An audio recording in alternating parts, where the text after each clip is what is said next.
Alam nyo ba guys, yung nakakatamad magbenta ng internet connection. Lalo na kung yung HD na napasahan mo ng resume o requirements mo.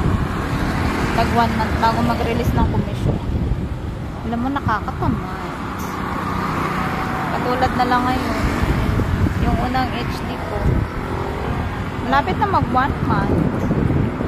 Hindi pa ibinibigay yung commission. Alam mo, nakakasawa yung maghabol-habol sa boss mo para lang ipalab yung commission.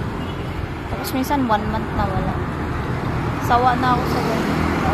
Kaya alam nyo, hindi na ako magtaka kung naghahanap ako ng ibang HD na nagbibigay ng commission na weekly o kaya yung pagka-install after 2 days or 3 days, bigay na nila yung commission.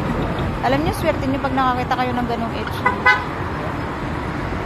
Pero kung yung HD nyo na mapasukan, Diyos ko, tag 1 month, tapos mag-follow up ka, minsan di ka papansin. Kahit nga isin, wala. Nakakainis.